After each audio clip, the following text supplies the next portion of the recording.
एक कथा में सुनाता हूँ। एक गुरुजी बैठे थे गुफा में, ध्यान कर रहे थे। इतने में एक शिकारी वहां से निकल रहा था। तो शिकारी ने देखा कि भैया गुफा के अंदर गुरुजी बैठे हैं, महाराज जी कोई संत बैठे हैं। था तो वो शिकारी जानवरों को खा जाता था, लेकिन उसकी माँ ने उसको बचपन में कभी बताया कि भैया कभी संत महापुरुष मिले, तिलकधारी कोई मिले, जटाधारी कोई मिले, कोई धोती बगलबंदी में मिले तो उसको प्रणाम करना और कुछ दक्षिणा जरूर देना। तो वो शिकारी उन गुरुजी के पास चला गया और गुरुजी से जाकर के बोले आप यहाँ क्या कर रहे हो? इस गुफा में बैठे हो, कब से भूखे प्यासे होंगे आप? मैं आपके लिए कुछ भोजन ले आता हूँ। बोले हाँ, कुछ बढ़िया सा कुछ सामग्री ले आओ। इतने में शिकारी ने क्या किया, एक 12 सिंगा हिरण पकड़ के ले आया और पकड़ करके लाया और गुरुजी के सामने खड़ा कर दिया। बोले गुरुजी लो इसको मार दो, आप पकाओ, भोग लगाओ, फिर हमको भी बांट देना। गुरुजी बोले अरे भले आदमी, तो हिरण पकड़ के लाया। लेकिन गुरुजी ने सोचा शिकारी है, शिकारी क्या समझे कि भाई भक्ष भक्ष नहीं खाना चाहिए। तो गुरुजी ने ऐसा विनोद में कह दिया, अरे हम ये साधारण हिरण नहीं खाते, हम तो ऊंचे और महंगा वाला और श्रेष्ठ गुण वाले हिरण का भोग लगाते हैं। बोले महाराज ये 12 सिंगा है, इससे भी श्रेष्ठ कोई हिरण होता है?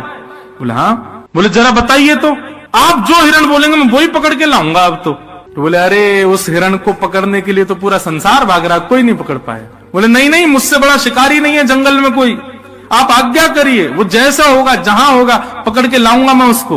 आप बताइए तो सही उस गुण के सींग कैसे, उसके पैर कैसे, उसका मुख कैसा, जरा बताइए उसके बारे में, उसका रंग कैसा।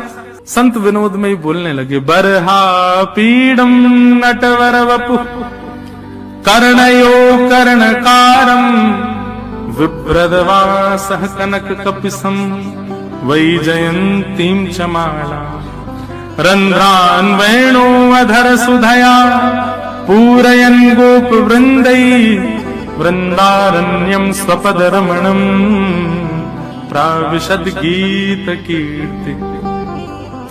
मोर मुकुट पहनता है।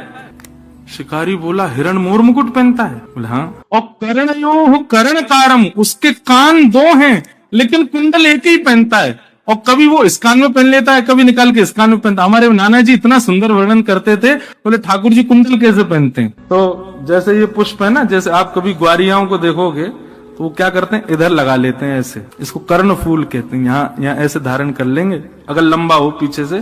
तो ठाकुर जी क्या करते हैं, यहाँ पे पुष्प लगा लिया। अब लगाते लगाते चलेंगे, इतने में दूसरी तरफ चल रहा मधुमंगल, बोले लाला महाकुंडल बढ़िया ना लग लो, या बारे में लगा। सो ठाकुर जी इधर से पुष्प को उछालते हैं, उछाल करके इधर धारण कर लेते हैं। फिर यहाँ से श्री रामा कहेगो ना लाला माँ बढ़िया ना लग रहा, यहीं पहन। तो फिर उछालते हैं, फिर यहाँ पहन लेते हैं। और ठाकुर जी ऐसे हाथ से निकाल के नहीं पहनते, ऐसे उछालते हैं कि वो कान के ऊपर ही आके लगता है। तो कर्णयो कर्णकारम, बोले कुंडल पहनता कानों में। शिकारी बोला कुंडल पहनने वाला हिरण है? बोले हाँ। मोर मुकुट पहनता है, कानों में कुंडल पहनता है, और विभ्रदवासः कनक कपिसम, पीली पीतांबरी पहनता है। शिकारी बोला भगवान मैं तो इतना बड़ा हो गया, मैंने ऐसा हिरण तो कहीं नहीं देखा। बोले और क्या करता है? बोले वही जयंतीम च मालाम, वैजंती माला पहनता है। और सबसे श्रेष्ठ उसका गुण क्या है? बोले रंध्रान वेणु अधर सुधया, बोले अपनी कोमल कर उंगलियों से आच्छादित करता हुआ छिद्रों को वेणु बजाता है। आहा, शिकारी तो भाव विभोर हो गया। बोले भगवान ये हिरण वेणु भी बजाता है? बोले हाँ।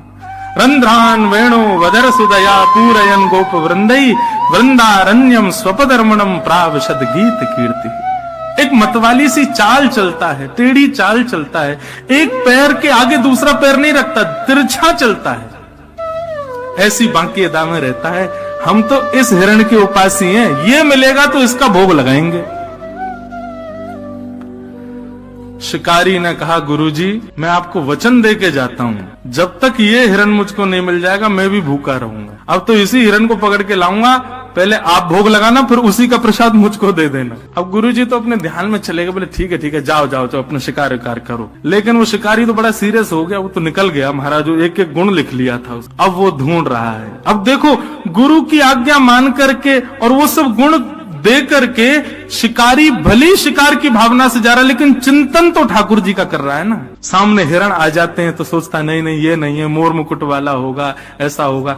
1 दिन बीत गए, 2 दिन बीत गए, 3 दिन बीत गए, 4 दिन बीत गए। भूख के कारण प्राण निकलने लगे उस शिकारी के।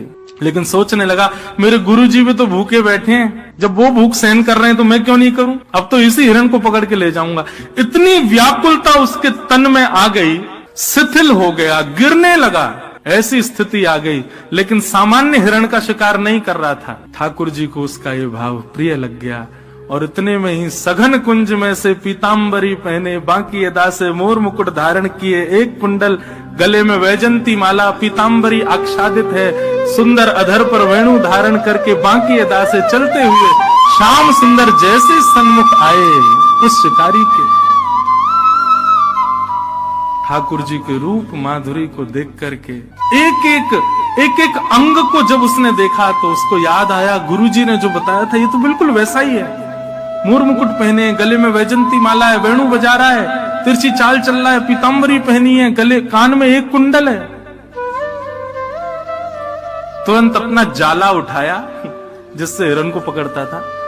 ठाकुर जी आगे आगे चल रहे, वो पीछे पीछे चल रहा है, और जैसे ही मौका पाया महाराज जाला फेंक करके ठाकुर जी को उसमें बंदी बनाया और बांध करके जाला कंधे पर टांगा, ले गया गुरु जी के पास। गुरु जी जल्दी बाहर आओ, आपका बताया हुआ हिरण पकड़ के लाया हूं मैं। महाराज जी बोले ये और पता नहीं, अब पता नहीं कहां से कौन सा हिरण ले आया है। जैसे ही निकल करके गुफा से बाहर आए तो क्या देखा, शिकारी के कंधे के ऊपर बंसी बजा रहे ठाकुर जी बैठे हुए हैं। जैसे ये दृश्य देखा महाराज, देखते ही महाराज जी तो मूर्छित होके गिर गए, होश में आए, जलवल डाला उसने शिकारी ने। बोले गुरुजी होश में आओ। गुरुजी होश में आए, बोले भैया कहाँ, गुरुजी वो हिरण लेके आऊं, बताओ कहाँ लगाऊं चूल्हा वूल्हा, इसको पकाएं बढ़िया। गुरुजी बोले भले आदमी, इनको छोड़ जल्दी। बोले गुरुजी भाग जाएगा, ये बहुत मुश्किल से मिला, मुझे 5 दिन लगे इसको पकड़ने में। तब गुरुदेव ने आज्ञा की। ठाकुर जी मंद मंद मुस्कुरा रहे थे। ऐसी गुरु की कृपा हुई कि एक शिकारी के हृदय पर शिकार की भावना से ठाकुर जी को ढूंढने गया, ठाकुर जी उसके वश में। तो हे नाथ, आपके नाम में इतनी सामर्थ्य है, आपकी लीला गुण में इतनी सामर्थ्य है कि एक स्वपच प्रजाति का व्यक्ति भी आपकी प्राप्ति कर पाएगा। इसलिए मुझे यही समझ आया कि सबसे श्रेष्ठ संसार में अगर कुछ है तो वो आपका नाम है भगवान। उस नाम के आश्रय में, कथा के आश्रय में कोई भी आ जाए, उसको आप मिल ही जाते हो, उसको आपकी प्राप्ति हो ही जाती है। ऐसे नाम को हम बारंबार प्रणाम करते हैं। इसलिए हम कथाओं में गाया करते हैं, कन्हैया कन्हैया पुकारा करेंगे, लताओं में ब्रज की गुजारा करेंगे। कन्हैया कन्हैया सब लोग गाओ, पुकारा